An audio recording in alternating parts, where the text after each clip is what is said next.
SLC ಗಣಿತ ವಿಷಯಕ್ಕೆ ಸಂಬಂಧಪಟ್ಟಂತೆ ಈ ಒಂದು ಭಾಗ 1ರಲ್ಲಿ ಬರ್ತಕ್ಕಂಥ ಒಂದು ಸೂತ್ರಗಳು ಏನೇನಿದ್ದಾವೆ, ಯಾವ ಯಾವ ಅಧ್ಯಾಯದ ಮೇಲೆ ಯಾವ ಯಾವ ಸೂತ್ರಗಳಿದ್ದಾವೆ ಅಂತಕ್ಕಂಥ ನೋಡ್ತಾ ಹೋಗೋಣ.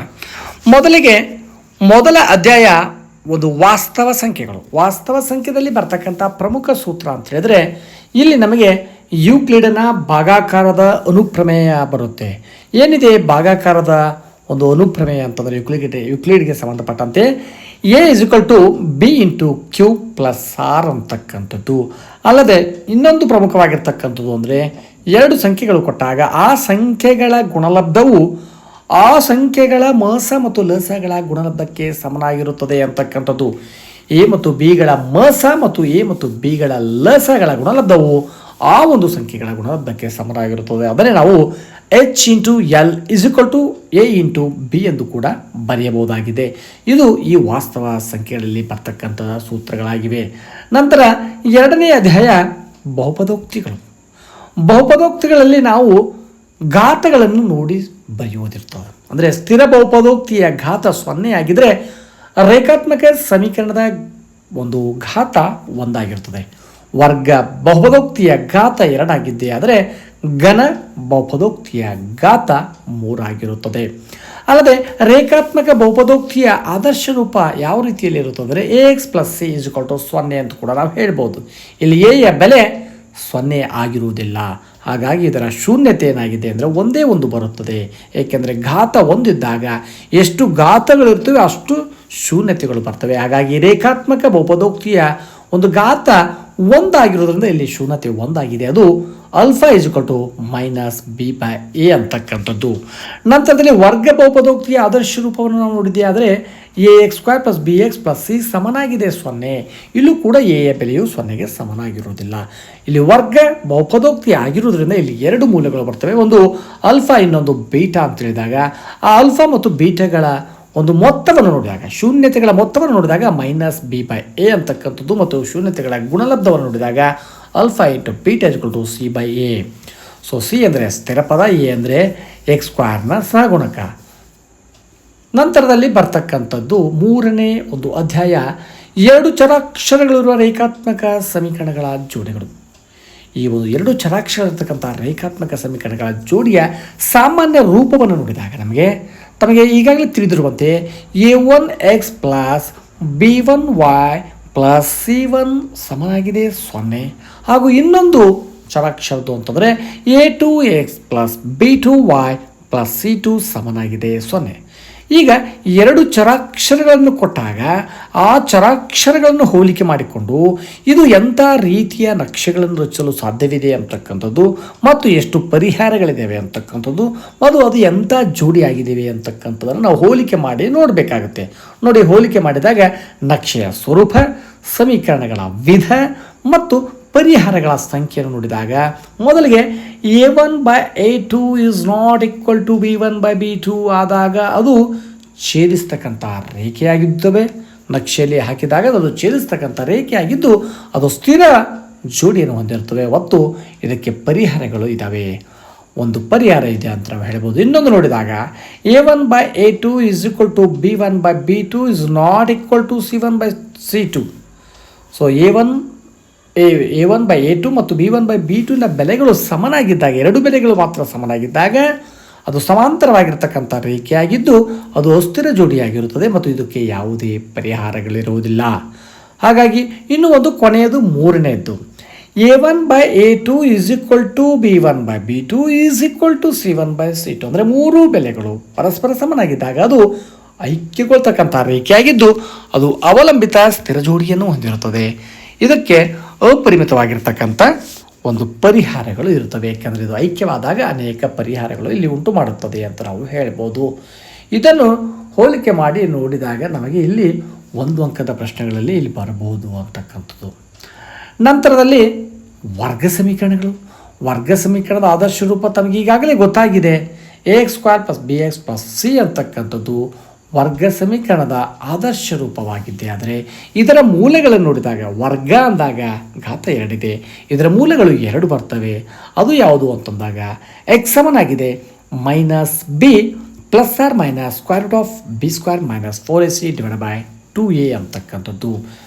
ಇಲ್ಲಿ ಎ ಬಿ ಸಿಗಳು ಏನಾಗಿದೆ ಅಂದರೆ ಎ ಅಂದರೆ ಎಕ್ಸ್ ಸ್ಕ್ವೇರ್ನ ಸಹಗುಣಕ, ಬಿ ಅಂದರೆ ಎಕ್ಸ್ನ ಸಹಗುಣಕ, ಸಿ ಅಂದರೆ ಸ್ಥಿರ ಪದವಾಗಿದೆ ಅಂತ ಹೇಳ್ಬೋದು. ಅಲ್ಲದೆ ಈ ಒಂದು ಅಧ್ಯಾಯದಲ್ಲಿ ಪ್ರಮುಖವಾಗಿ ಬರ್ತಕ್ಕಂಥದ್ದು ಅಂದರೆ ಶೋಧಕದ ಬೆಲೆಯನ್ನು ಕಂಡುಹಿಡಿದು ಶೋಧಕದ ಮೂಲಗಳನ್ನು ಸ್ವಭಾವವನ್ನು ವಿವೇಚಿಸ್ತಕ್ಕಂಥದ್ದು. ಶೋಧಕ ಅಂದರೆ ಏನು, ಶೋಧಕದ ಬೆಲೆ ಏನಾಗಿದೆ ಅಂದರೆ ಇಲ್ಲಿ ಬಿ ಸ್ಕ್ವೇರ್ ಮೈನಸ್ 4ac ಆಗಿದೆ. ಶೋಧಕದ ಮೂಲಗಳನ್ನು ವಿವೇಚಿಸಬೇಕಾದ್ರೆ ಒಟ್ಟು 3 ರೀತಿಯಲ್ಲಿ ನಾವು ಅವುಗಳನ್ನು ನೋಡ್ತೇವೆ. ಒಂದು ಮೂಲಗಳ ಸ್ವಭಾವ ನೋಡಿದಾಗ ಶೋಧಕದ ಬೆಲೆ 0ಗಿಂತ ಅಧಿಕವಾಗಿದ್ದೇ ಆದರೆ ಅದು ಭಿನ್ನವಾಗಿರ್ತಕ್ಕಂಥ ವಾಸ್ತವ ಮೂಲಗಳನ್ನು ಹೊಂದಿರುತ್ತದೆ. ಶೋಧಕದ ಬೆಲೆ 0ಗೆ ಸಮನಾಗಿದ್ದೇ ಆದರೆ ಮೂಲಗಳು ವಾಸ್ತವವಾಗಿರುತ್ತವೆ, ಸಮನಾದ ವಾಸ್ತವ ಮೂಲಗಳು ಹೊಂದಿರ್ತವೆ. 0ಗಿಂತ ಕಡಿಮೆಯಾಗಿದ್ದೇ ಆದಾಗ ಯಾವುದೇ ವಾಸ್ತವ ಮೂಲಗಳನ್ನು ಹೊಂದಿಲ್ಲ ಅಂತಕ್ಕಂಥದ್ದು. ಇದು ಮೂಲಗಳ ಸ್ವಭಾವವನ್ನು ವಿವೇಚಿಸಬೇಕಾಗಿರ್ತದೆ. ಯಾಕಂದರೆ 2 ಅಂಕದ ಪ್ರಶ್ನೆ ಬಂದಾಗ ಅದರ ಮೂಲವನ್ನು ಕಂಡುಹಿಡಿದು ಮೂಲಗಳ ಸ್ವಭಾವವನ್ನು ವಿವೇಚಿಸಬೇಕಾದರೆ ಈ ಸೂತ್ರ ತಮಗೆ ಜ್ಞಾಪಕದಲ್ಲಿರ್ತಕ್ಕಂಥದ್ದು ಅತ್ಯವಶ್ಯಕವಾಗಿದೆ. ಇನ್ನು 5ನೇದು ಸಮಾಂತರ ಶ್ರೇಣಿ. ಸಮಾಂತರ ಶ್ರೇಣಿಯಲ್ಲಿ ನಮಗೆ ಸಹಜವಾಗಿ ಸಮಾಂತರ ಶ್ರೇಣಿ ಸಾಮಾನ್ಯ ರೂಪ ಏನಾಗಿದೆ ಅಂದರೆ A plus D, A plus 2d, A plus 3d dash dash dash dash A plus n minus 1 into D ಆಗಿರುತ್ತದೆ. ಇಲ್ಲಿ ಸಾಮಾನ್ಯ ವ್ಯತ್ಯಾಸವನ್ನು ನೋಡಿದಾಗ ಅನುಕ್ರಮ ಪದಗಳಲ್ಲಿ ಮುಂದಿನ ಪದದಲ್ಲಿ ಹಿಂದಿನ ಪದವನ್ನು ಕಳೆದಿದ್ದೇ ಆದರೆ ಅದು ಸಾಮಾನ್ಯ ವ್ಯತ್ಯಾಸವಾಗಿರುತ್ತದೆ. ಡಿ ಅಂತಕ್ಕಂಥದ್ದು ಡಿಫ್ರೆನ್ಸ್ ಆಗಿರುತ್ತದೆ. ಇಲ್ಲಿ ಉದಾಹರಣೆ ನೋಡಿದಾಗ a2 ಮೈನಸ್ a1 ಅಂತಕ್ಕಂಥದ್ದು ಅಥವಾ a3 ಮೈನಸ್ a2 ಅಂತಕ್ಕಂಥದ್ದು.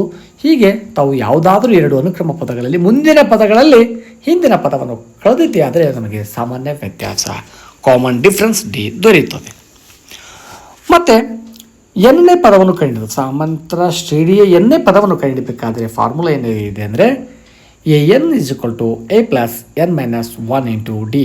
ಎ ಅಂದರೆ ಮೊದಲ ಪದ, ಎನ್ ಅಂದರೆ ಪದಗಳ ಸಂಖ್ಯೆ, ಡಿ ಅಂದರೆ ಸಾಮಾನ್ಯ ವ್ಯತ್ಯಾಸವಾಗಿದೆ.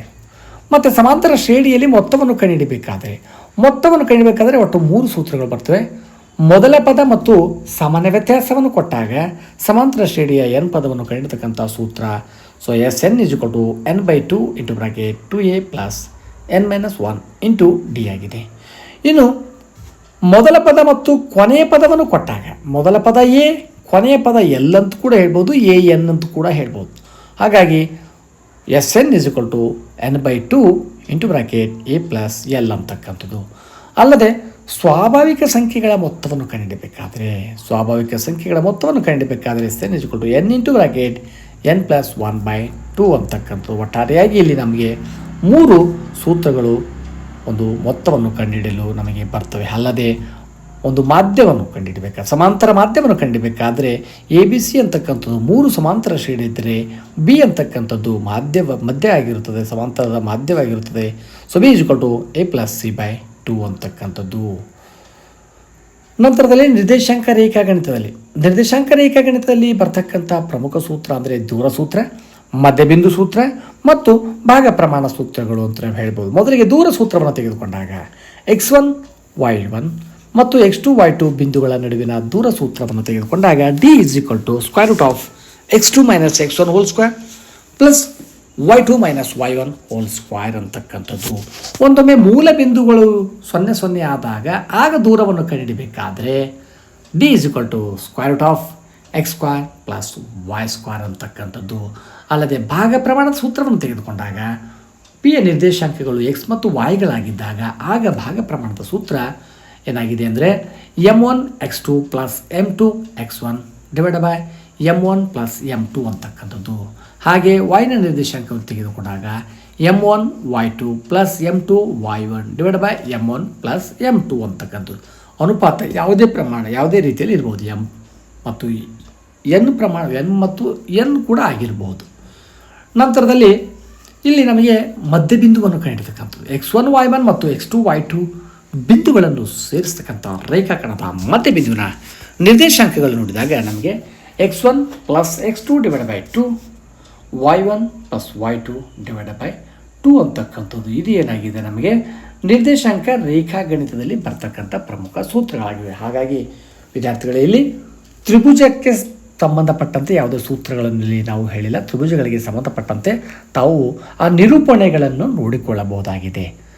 ಆ ತೇಲ್ಸ್ ಪ್ರಮೇಯವಾಗಿರ್ಬೋದು, ಕೋನ ಕೋನ ಕೋನ ನಿರ್ಧಾರಕ ಗುಣದ್ದಾಗಿರ್ಬೋದು, ಬಾ ಕೋಬಾ ಅಥವಾ ಕೋಬಾ ಕೋಗಳ ಒಂದು ನಿರೂಪಣೆಗಳನ್ನು ನೋಡಿಕೊಂಡಿದ್ದೆ. ಆದರೆ ಅದು ಕೂಡ ಒಂದು ಅಂಕದಲ್ಲಿ ಒಂದು ಪ್ರಶ್ನೆ ಬರಬಹುದಾಗಿದೆ. ಹಾಗಾಗಿ ವಿದ್ಯಾರ್ಥಿಗಳೇ, ಭಾಗ 1ರಲ್ಲಿ ಬರ್ತಕ್ಕಂಥ ಪ್ರಮುಖ ಅಧ್ಯಾಯಗಳ ಒಂದು ಸೂತ್ರಗಳನ್ನು ಈ ಒಂದು ವಿಡಿಯೋದಲ್ಲಿ ನೋಡಿದ್ವಿ. ಮುಂದಿನ ಭಾಗ 2ರಲ್ಲಿ ಅಂದರೆ ಪುಸ್ತಕ ಏನಿದೆ ಗಣಿತ ಭಾಗ 2 ಪುಸ್ತಕದಲ್ಲಿ ಬರ್ತಕ್ಕಂಥ ಎಲ್ಲ ಅಧ್ಯಾಯಗಳ ಸೂತ್ರಗಳನ್ನು ನೋಡೋಣ.